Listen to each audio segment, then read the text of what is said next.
Welcome to Education Today. I'm Madison Titus. And I'm Jacob Herbst from Armstrong High School in the Armstrong School District. Tonight, we're going to talk about a documentary being made locally on the history of Kittanning and Ford City. This documentary is focused on John Wick of Kittanning, PA, who owned one of the most highly regarded China manufacturing companies.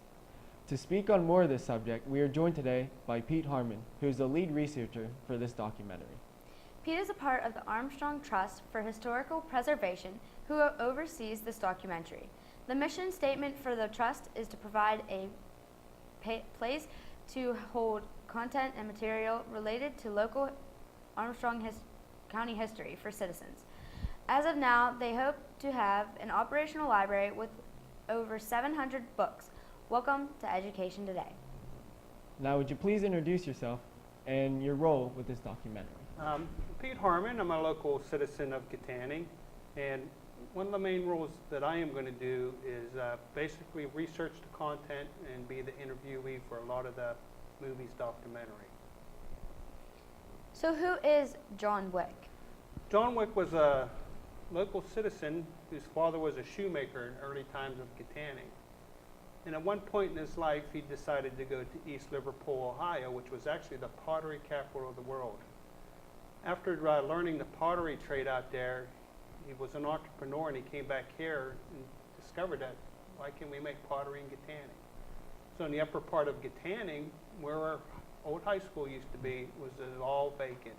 And at that time, he made a pottery company, and thus came the whole town of Wick.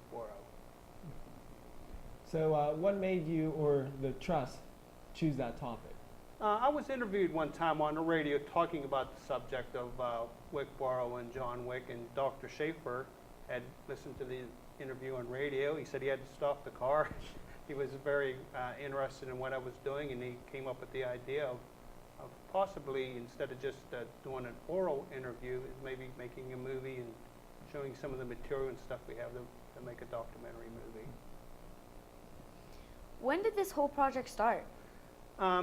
Recently didn't start until about the last 6 months. It's always sort of been an idea we kicked around, and just different ways that we could share history with the youth in the area and the older generations and so forth, instead of just having written material. So basically within the last 6 months. So where do you start when researching something like this, like the film? Well, actually, in this content, living locally was all stuff that listened to the older generation. My grandparents talk about the pottery and this and that. That's really got me interested in like why they ever called it Wick City or Wickboro. So basically from that, old newspapers reading and different just books and so forth, and just some online material to do. Is it hard getting people on board to help? It's not hard per se. It's the time of getting people together that's the hardest part. There's a lot of people do have a lot of interest in it, but everybody at the same time is the most difficult part. So who are some of the people that are helping you with it? Well, we have Noah and David that you know, and members of the board, like Dr. Schaefer has been involved with IUP in some production of some films over there and so forth, and just sort of this is a sort of a new board, but mostly everybody has a lot of input and ideas of how we're going to do this. Where are you able to get your hands on any of the china made from John Wick? Yes, I do have several pieces of myself. I knew some people across, even in Kittanning and at the Armstrong County Historical Society, which I'm a board member. We have several displays and pieces there. So there's some still around. Now, do you think that through the documentary you'll be able to speak interest in some of the younger generation? Yes, I believe so, because even a few years ago at the Kittanning High School, they actually called the cafeteria the Wick City Cafe. So that just kind of was inspirational to me, that some of even the younger generations are familiar with that there was a Wick City, and sort of just have an interest in kind of why is this called Wick City? And that's always a question that people ask me. Where was the Wick City, or like the Wick, China located? Well, it was actually located at the current YMCA on North Water Street. So being there, at one time that we know now that there's a rails and trails there.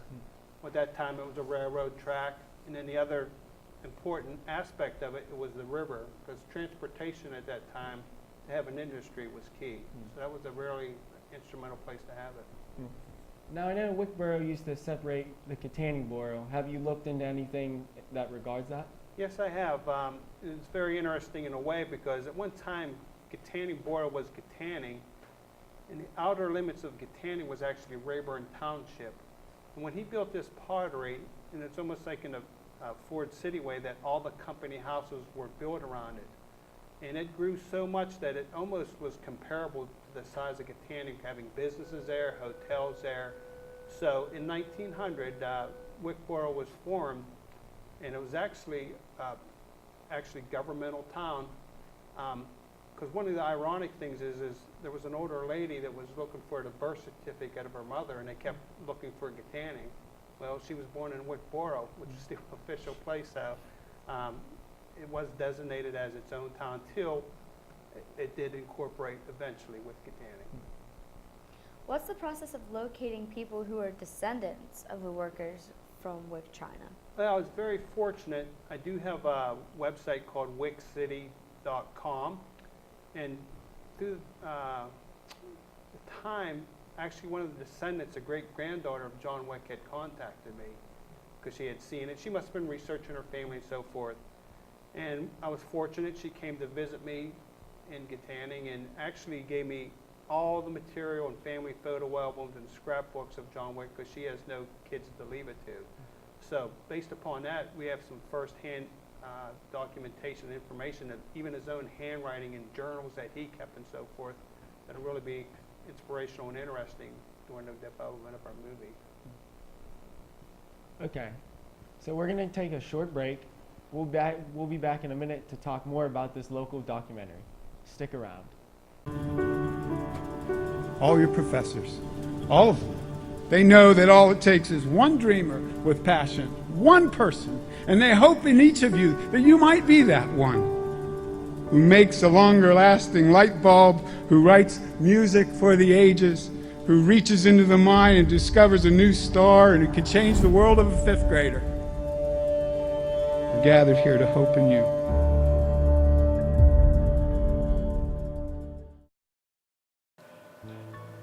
I'm Indiana County Sheriff Bob Fyhawk. We are all proud of Indiana County, but we must be worried about the negative growth of drugs and alcohol abuse. It is the responsibility of all of us, parents, teachers, and community leaders, to provide the best possible education to our youth in the prevention of drug and alcohol abuse. The law is a deterrent, but education is still our best protection. Help keep Indiana safe and drug-free. For more information on how to talk to your kids about drugs and alcohol, go to the AboveTheInfluence.com, brought to you by the Armstrong, Indiana Drug-Free Communities Coalition.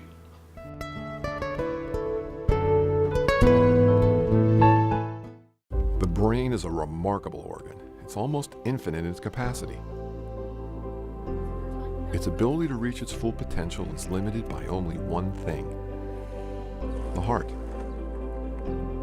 For if the heart isn't fully engaged in what you're doing, if you have no drive, no passion, the brain will simply go through the motions. Find your success at Indiana University of Pennsylvania. And we're back with tonight's education today. Tonight's topic is about a local documentary being made by the Armstrong Trust for Historical Preservation. And we are joined by Pete Harmon, the lead researcher on this topic. So what got you on board with this documentary? Was wanting to do, like I said, a website and eventually do a book maybe or something to really, so people could see it and research it. But then we started thinking about another way to reach, it might be better to the younger generation, is actually making it into a movie. So that was our mission. How much time would you say you put into the research of John Wick? Well, it's been a long process.